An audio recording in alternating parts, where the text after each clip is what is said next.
honor to be with a very strong leader, a man who has been through a lot, and a man who I've gotten to know very well, and we've gotten along really very well.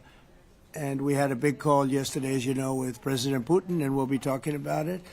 President Zelenskyy of Ukraine has endured a lot. I mean, he really has. He's endured a lot, and we've endured it with him. To be honest, it's been a long time, and I think we're making great progress. So we're going to be talking about that today. We'll be talking about what took place yesterday with my phone call with President Putin. And I think that things are coming along pretty well. It began with Alaska, where I think certain guidelines were discussed, and we want to see if we can get this done. This was long ago into the Biden administration. I came here and we inherited this, and we'd like to see if we could finish it, end it. We want it ended. So many people have died in this war, and we're gonna get it ended. So I just want to thank you all very much. If you have a couple of questions, go ahead, please. In fact, before I do that, let me just ask the President to say a few words. Thank you, President. Pleasure. Glad to meet you again, Mr. President. Thank you very much for the invitation. Again, my congratulations with your successful ceasefire in the Middle East. Thank you. Yeah, and you did it, and I think this is the momentum to finish Russia's war against Ukraine. I think that, yes, we understand that Putin is not ready. I think not ready, but I think that I'm confident that with your help we can stop this war, and we really need it. We see that they don't have successful steps on the battlefield, and it's good. I think that their army is weak now, but a lot of losses. They have a lot of losses, and in economy and people, and I think this is a very important moment. And I wanted to thank you, Mr. President, after our phone calls. Yesterday I had a good opportunity to meet with the big American energy companies, and they're ready to help us.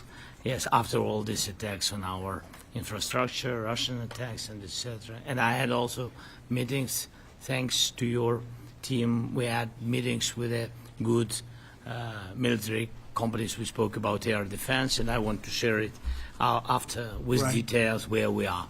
Thank you. Thank you so much. Thank you very much. Mr. Very good. And I think it looks beautiful in his jacket. Yeah? It's beautiful. I hope people notice. It's a good. It's actually very stylish. I like it. President Trump. Yeah, please go ahead. Under the Biden administration, the White House was fearing of a possible escalation. They were not allowing the Ukrainians to strike into Russia, fearing of this escalation. Yeah. Would your administration allow Ukrainians to strike deep into Russia? We're going to be talking about that. That's something we'll be talking about. You're right. It's an escalation, but we'll be talking about that. Mr. President. Mr. President Zelenskyy joined you in Hungary to meet President Putin. Because it's a leader that we like. We like Viktor Orban. He likes him. I like him. It's a country that's a safe country. Done a very good job. He's been a very good leader in the sense of running his country. He doesn't have a lot of the problems that other countries have. And so we've decided that we'll be going to be with Viktor Orban, and he will, I think he'll be a very good host. President Trump. President Trump. President Trump. Right here. It's President Trump. Hungary, yeah. We're doing Hungary, yeah. With Putin. Is it a trilateral meeting, or is it just you and Putin? To be determined, but I would say most likely it's going to be a double meeting. It'll be a double meeting, but we will have the President, Zelenskyy, in touch. There's a lot of bad blood with the two presidents, and I'm not speaking out of turn when I say it. It's a very difficult situation. You know, we just settled the war, and after thousands of years, I guess. People say anywhere from 500 to 3,000 years, and I was in rooms, as you saw, because you were with me, a lot of you were with me last week, with leaders that didn't like each other, but they were able to get along. These two leaders do not like each other, and we want to make it comfortable for everybody. So one way or the other, we'll be involved in threes, but it may be separated. President Trump. Mr. President. President Trump. Doesn't agree to peace in Hungary. Was he what? What if Where are you President from? From Ukraine. He actually had a Okay, conversation good. with me. Good, in yeah. Ukraine. What if President Putin doesn't agree to peace in Hungary? What do you do then? Do you have? Well, let's see what steps for happens. that? I mean, you know, what if? I think he will. I think that President Putin wants to end the war, or I wouldn't be talking this way. I think he wants to end the war. I spoke to him yesterday for 2.5 hours. We went through a lot of details. He wants to get it ended. I think that President Zelenskyy wants to get it ended. Now we have to get it done. President Trump, Kara Castronova from Lindell TV, and although I love asking you questions, today my question is for President Zelenskyy of Sure. Ukraine. Go ahead, please. Thank you. Our President Zelenskyy, President Trump, just brokered a peace deal in the Middle East that all Americans, both sides of the aisle, are very proud of. But to meet that deal, both sides had to make concessions. Our president has stuck out his neck in many ways to make a peace deal for your war as well. What specific concessions are you willing to make to end this war with Russia? Will you give up joining NATO? Americans have foreign war fatigue, and our president, as he said, we need our tomahawks too. To me. Yes, you, Okay. President Zelenskyy. Thank you What very much. concessions will you That's some question. Right? So many Thank questions you. in one. Thank you very much for your question. First of all, I think we need to sit and speak. The second point, we need ceasefire. Even now, you see in the Middle East, it's very difficult to hold ceasefire. Everywhere, in every war, it's very difficult. We want peace. Putin doesn't want. That's why we need pressure on him. We will speak with President today what we need. We understand what we need to push Putin to negotiation table. And as I said previously, so we are ready to speak in any kind of format, bilateral, trilateral, doesn't matter. Matter just peace. This is important. And we don't speak about NATO or NATO. For Ukrainians, it's very important. Of course, it's our decision, decisions of allies to decide where we are. But are you willing to give Yes, up but joining the NATO? most important thing for people in Ukraine, which are under each day's attacks, to have really strong security guarantees. NATO is the best, but weapon is very important. Allies on our side is very important, and between us, for us, bilateral security guarantees between me and President Trump is very important. I don't know, we didn't speak with details about it, but this is the most important document because the United States is very strong. Sir, President Trump, Peter? President Trump, you are the middleman right now, hoping to end this conflict. Who is doing a better job negotiating, President Zelenskyy or President Putin? I think they're both doing a great job in that sense. We have to get it done. We've got to take some of the hatred of each other. You know, they don't like each other. I say that in front of President Zelenskyy, but I say it in front of President Putin too. They have tremendous bad blood. It's really is what is holding up, I think, a settlement. I think we're going to get it done, and we have to make it long-lasting. As I said in the Middle East, everlasting, right? Everlasting.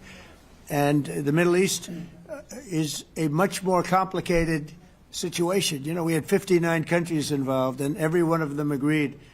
And it's, you know, it's sort of amazing. Most people didn't think that was doable. This is going to be something I really believe that's going to get done. I had a very good talk yesterday with President Putin. I think he wants to get it done. And President Peter? Zelenskyy, right behind you. When we were in Israel with President Trump earlier in the week, we heard a lot about the difference in diplomacy between President Trump and President Joe Biden before him. What do you see as the biggest difference in diplomacy between President Trump and President Biden?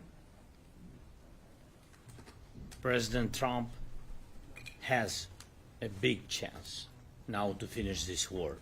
President Biden now is not the president, so he doesn't have a chance to finish this war. And President Trump is really showed for the world that he can manage ceasefire in Middle East, and that's why I hope that he will do this, and we will also have such big success. For Ukraine, it's a big chance, and I hope that President Trump can manage it. Are I would say the biggest difference is one is extremely competent and the other one is grossly incompetent. Mr. President. Mr. President. Sir, a few weeks ago in New York, when you two met, you said that you think Ukraine could ultimately take back all the territory that it's lost so far. Do you still think that's the case, or do you think there'll have to be some sort of You swap never of know. territories? Look, you know, war is very interesting. You never know, do you? You just never know. With war and peace, but you never know. Are you ready? President Trump, missile. Please. Russia calls Tomahawk supply to Ukraine as an escalation, yet it continues using similar cruise missiles like Caliber. And Yeah. even Who are you with? Who are you with? You Ukraine? Yeah. Good. But Russia continue even using the cruise missiles and also nuclear-capable ballistic missiles in Ukraine since 2022. So do you consider providing Ukraine with the Tomahawk or similar missiles as an opportunity to equalize the possibilities of Ukraine and Russia and push Moscow to the negotiation Yeah. table? Sure. We're going to be talking about that. That's why we're here. Okay? Fair question. Exactly as he told you to say it. But we're going to be talking about it. Okay? Yeah, please. Mr. President. Message to India and Hungary, who is still refusing. You said India and Hungary? That's an interesting. And Hungary India and Hungary. It's an interesting combination. refuse to stop buying Russian oil. Well, India is not going to be buying Russian oil anymore. And Hungary is sort of stuck because they have one pipeline that's been there for years and years and years, and they're inland. They don't have sea. They don't have sea. And I spoke with the very great leader of Hungary, and they are, you know, it's very hard for them to get oil. I understand it. Hungary's in a very interesting position because they can't have ports. You know, they're surrounded by land. So we'll see what happens there. But India will not be buying oil from Russia. And they've already de-escalated, and they've more or less stopped. They're pulling back. They bought about 38% of the oil, and they won't be doing it anymore. Mr. President Trump has been helping you in achieving peace in Ukraine. Who has? First Lady Melania Trump Yeah. has been helping in returning abducted Ukrainian children from Russian captivity. President Zelenskyy, do you appreciate those efforts? How do you assess them? And did you ask her to step in and to help you? No, she wanted to do it. She's felt very strongly about the children, and she's done a really good job, I think, in bringing it to the fore. You know, we have a lot of children involved. Now, it's some people say it's 20,000, and some people say it's 300. There's a big difference between that, so nobody really knows. But she felt very strongly about the children. She thinks about the children all the time. President Trump, if you okay Tomahawks to Ukraine, what's going to happen if the United States is in a conflict and we need the Tomahawks? Do we have enough? That's a problem. We need Tomahawks, and we need a lot of other things that we've been sending over the last 4 years to Ukraine. We've been, you know, we gave them a lot. Now we have a different situation. We send it to the European Union. They pay for it and all that, and they have plenty of money. But it's beyond the money. You know, we need Tomahawks, or we need a lot of other weapons that we're sending to Ukraine. One of the reasons we want to get this war over is exactly that. It's not easy for us to give. You're talking about massive numbers of very powerful weapons. So that's one of the things we'll be talking about. Hopefully they won't need it. Hopefully we'll be able to get the war over with without thinking about Tomahawks. I think we're fairly close to that. Yeah, go ahead. Can I President? say, Yeah, please. just to understand. So for today, of course, we want to finish this war, but the war is another technological war. You don't use just Tomahawks. If you want to target a military goal, you need thousands of drones.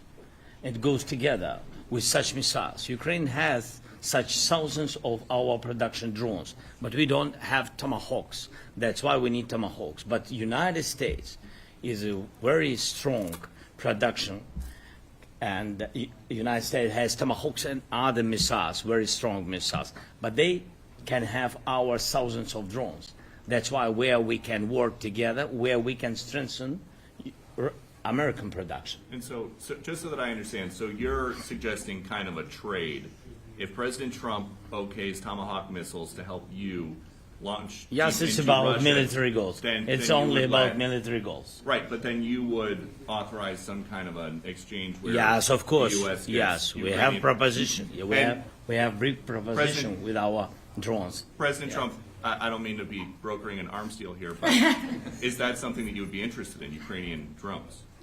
We are, yeah, we would. We have a lot of drones right now. We build our own drones, but we also buy drones from others, and they make a very good drone. I mean, drone warfare has really come to the fore over the last couple of years because of this war.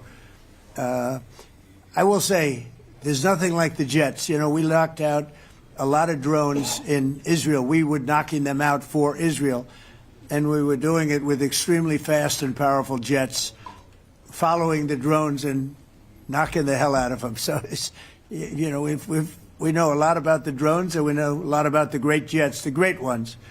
The ones, well, and the B-52s, which were totally they were stealth. They were undetectable. So we have a lot of different weapons. And, you know, I have an obligation also, though, to make sure that we're completely stocked up as a country, because you never know what's going to happen. In war and peace, right? You never know what's going to happen. So we're going to be talking about Tomahawks, and would much rather have them not need Tomahawks. Would much rather have the war be over, to be honest, because, you know, we're in it to get the war over. We're selling a lot of different types of weapon, as you know, to the European Union. We're not in it for that. We're in it to get it over. We're losing thousands of people a week, thousands of people, Russian, Ukrainian, and mostly soldiers. I mean, mostly soldiers. But we're in it to see that end. And if we can end quickly, and I think we can. I mean, I had a very good talk yesterday. We're going to be talking about it. But I had a very productive talk yesterday with President Putin. We'll see what happens. But the war in the Middle East was far more complicated. We got that one done. And I think we have a good chance. I think President Zelenskyy wants it done, and I think President Putin wants it done. Now all they have to do is get along a little bit. Can you give us an update on the trade negotiations with China, or perhaps Secretary Bessent? Yeah, I will, and I'm going to let Scott do that. But I think we're doing very well. I think we're getting along with China. China would like to have something. As of this moment, we'll be meeting in a couple of weeks. We'll be meeting in South Korea. You think myself. Will go forward? I think so. It looks like it's going forward. I think so. They want to meet. We like to meet. I have a very good relationship with President Xi, and we're going to see what happens. But, you know, for years we were taken advantage of by China very badly. We were losing hundreds of billions of dollars a year to China. We really built their military, if you think about it. The kind of money that presidents allowed to be lost to China was just insane. And then when I came into office, as you know, I put very severe tariffs. So we took in hundreds of billions of dollars in my first term from China. Biden let that go because it was so much. He let it continue, but he gave all sorts of exceptions. And by the time you looked at it, Scott, I would say it wasn't the same thing. He would give an exception for anything. If you got up and went out to dinner, he'd give you an exception. So it wasn't the same thing. But I put on very serious tariffs. So we took in hundreds of billions of dollars. And then I left office. The election was rigged. I left office, and that was the story. Now I come back, and we are in a very strong position because of tariffs. We're in a very powerful position because of the fact that we have tariffs. If we didn't have tariffs, we would be in a very weak position. We would be in a weakened state. But with tariffs, we've made hundreds of billions of dollars, not only from China, but from others. And China wants to talk, and we like talking to China. So we have a very good relationship, and we're going to be meeting in South Korea a couple of weeks. And I just got back from a long trip. I'm going on another long trip. And Scott, you want to say a few words on that, please? Yes, sir. So the entire relationship stems from the great perspective the two leaders have for each other. China did a substantial, unprovoked escalation last week. We were unable to get in touch with them. Since then, it's been IMF World Bank Week. They have had working level people here who there have been meetings. The vice premier, who is my counterpart, and I will be speaking this evening at around 8:30, 9 o'clock. And then he and I and a delegation will meet in Malaysia probably a week from tomorrow to prepare for the two presidents to meet. So I think that things have de-escalated. We hope that China will show the respect that we have shown them. And I am confident that President Trump, because of his relationship with President Xi, will be able to get things back on a good course. Is the hope for that meeting with you and President Xi some kind of trade deal then, or Could would it be. more Look, I think small, we're in a very strong differentiated? position. I think we're in a very strong position. We're getting, as you know, as of November 1st, I could move it up if I wanted, a 100% tariff over and above what we get now. So that would make it about 157%. And China doesn't want that, and they want to talk, and we're talking. And I think we'll make a deal that will be good for both. I think we will do something. But you have to understand, we never got anything from China. It was a one-way street. For many years, for decades, it was a one-way street. And they became rich because of the United States. And frankly, presidents that, let's be nice, they didn't know. They just didn't know. They didn't understand what was happening to them. But I understood it. I understood it long before I ran for politics. I used to watch in amazement at how stupid our country was, how stupid they were. And we're not stupid anymore. And that includes with the European Union. That includes with Japan and South Korea. All we want to do is be treated fairly. But the fairly is hundreds of billions and even trillions of dollars coming into the United States. And it's our national security is secure because of tariffs. If we didn't have tariffs, we would have no national security. So it's very important. Will you seek China's help in ending the war in Ukraine? Do you need them to put pressure on Russia? I'll be discussing that, but I'd love to see it ended before that. President I mean, I think we have a chance of ending the war quickly if flexibility is shown on behalf. And again, we're not losing people. The United States is not. We're not losing people. We're not spending money. We're getting paid for the, ammunition and missiles and everything else that we're sending to the European Union, but to NATO. But it's very similar. If you look at the countries, I mean, it's very similar. And we just made a very fair trade deal with the European Union, and what we wanted, and we made a very good deal with NATO too. They pay for all of this. That's not what we're in this for. We're in it to save thousands of lives every week. Thousands and thousands of lives. That's why we're in it. And I think we have a very good chance of bringing this war to a conclusion. You're a peace president, and your cabinet has done honestly an excellent job. I think that a lot of people could agree to that. Thank you. I'm speaking as someone who lost my father in a war, so I know the human cost. What would your advice be to American leaders, to world leaders, to neocons, to TV hosts who often speak about conflict in abstract or strategic terms rather than the human cost and the human terms? Look, my only statement is we have to get together. It's a very small group of people. It's the president, and the president. Okay, 3 presidents. And I'm the mediator president. And I'm mediating not an easy situation. It should be easy, but it's a lot easier when people understand each other and when they get together and when they like each other. We don't necessarily have that situation as far as like is concerned. Maybe it can turn around. Maybe it can. But in the meantime, we'll have them keep a little bit of distance, and we're going to see if we can get it done. This is number 9, okay? This will be number 9 for me. I've solved 8, including the Middle East. I've solved 8. This, I thought, would have been among the easiest. We solved, President Putin mentioned yesterday Armenia, all of the different wars. He said it was amazing but the big one that he was surprised that we were able to settle was the Middle East. He thought it was incredible. He was very generous in that sense. This should be something we're able to settle, and I think we will be able to settle. Yes, sir.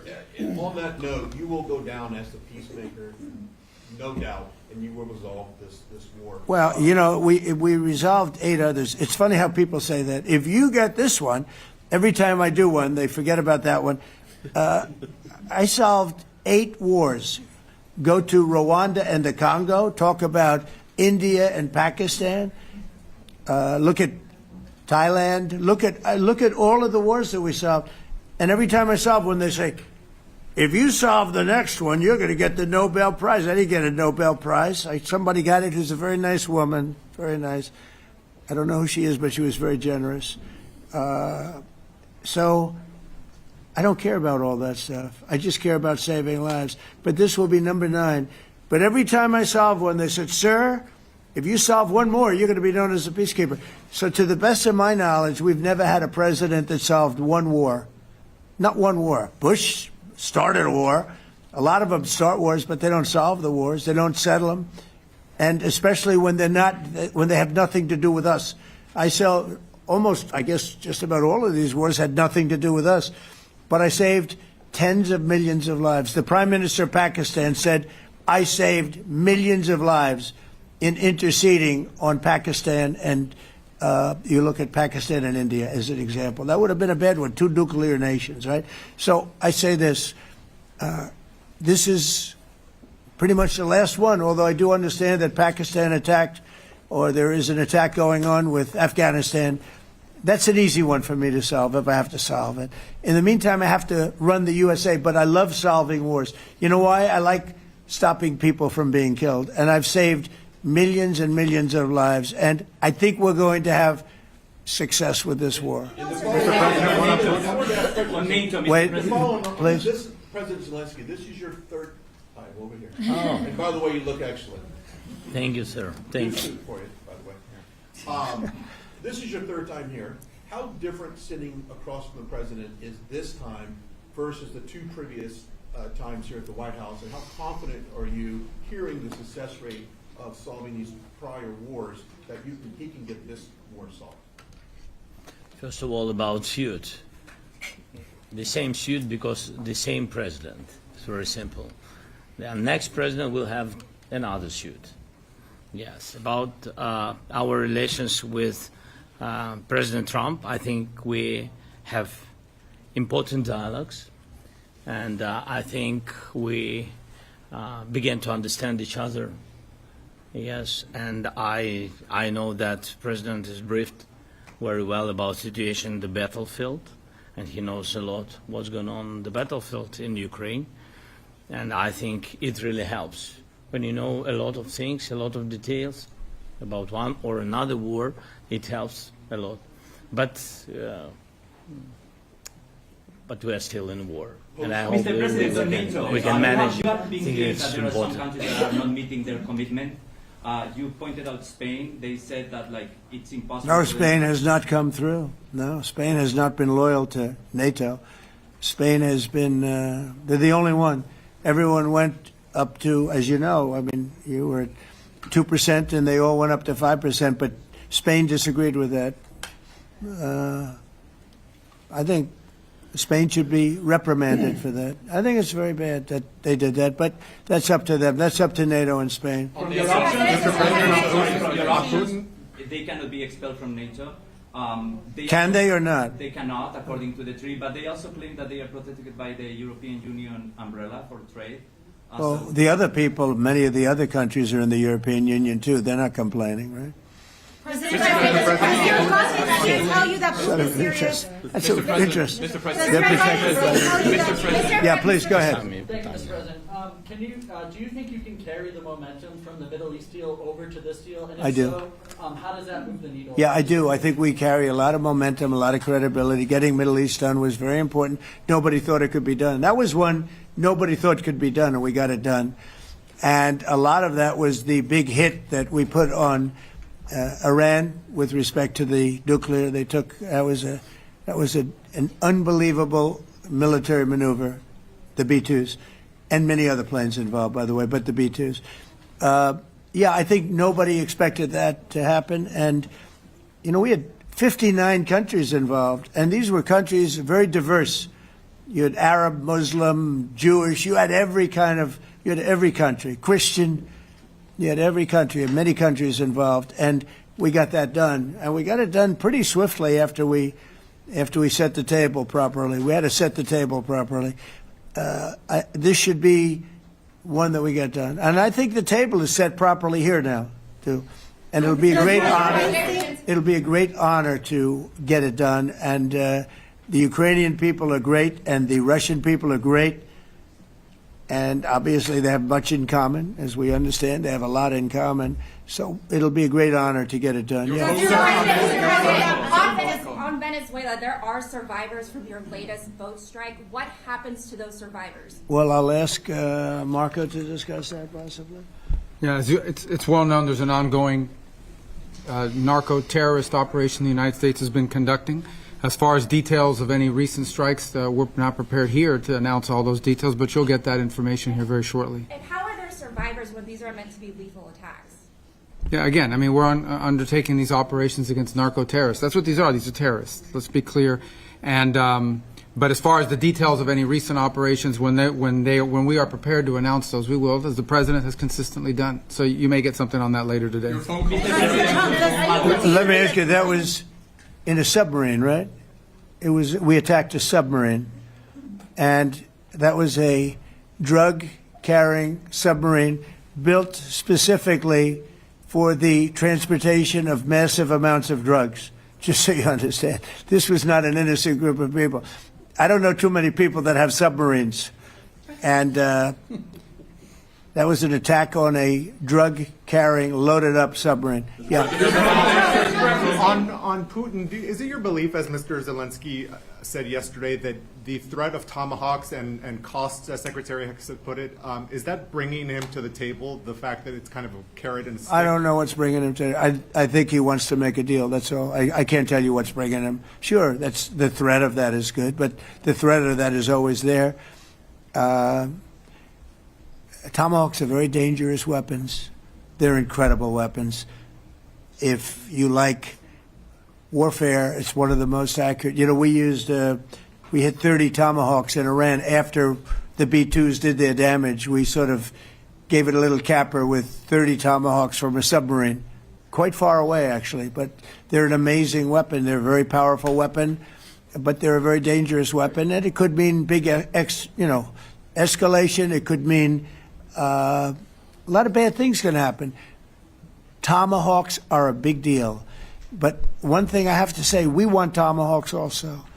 We don't want to be giving away things that we need to protect our country. We have a very strong country right now. We have a strong military. We have the greatest military in the world. We have the greatest weapons in the world. I want to get this war over. Okay? Putin-Trump tunnel to connect Russia and Alaska. Are you interested? I just heard about it. A tunnel from Russia to Alaska. I just heard about that one. That's an interesting one. We'll have to think about that. I hadn't heard that. We just did a nice road in Alaska that's going to get us to a lot of minerals, and we have a piece of it, a good piece of the ownership because of the fact we made it possible. But this came up yesterday, a tunnel from Russia to Alaska. That's an interesting. What do you think of that, Mr. President? Do you have any ideas? How do you like that idea? I'm not happy with this. I don't think you're going to like it. I don't think he liked it. I don't think he liked it. President Trump, do you think that Vladimir Putin, do you think that Putin's your gut instinct? Well, we had a senator that wanted, remember, from Hawaii, she wanted a tunnel from the mainland to Hawaii, and she said, well, we can't do that, so we're going to build a railroad to Hawaii. Do you remember? She's a current sitting senator, a Democrat. She wants a railroad to go to Hawaii, right? You know who that is, right? She's another. She's another beauty. President Trump, your gut instinct. Yeah, please. On your meeting with Putin, aren't you concerned that maybe the Russian president is trying to buy himself more time? Yeah, I am. But you know, I've been played all my life by the best of them, and I came out really well. So it's possible. Yeah, a little time. Is your gut instinct it's all right. But I think that I'm pretty good at this stuff. I think that he wants to make a deal. I made 8 of them. I'm going to make a 9th. I think he wants to make a deal. Do you consider Russia to be a paper tiger? Do you think, judging by the state of its economy, Well, I think that he should have won the war in a week. Yeah, I do think. And if we didn't give the anti-tank missiles, as you know, the javelins they call them, They got stuck in the mud.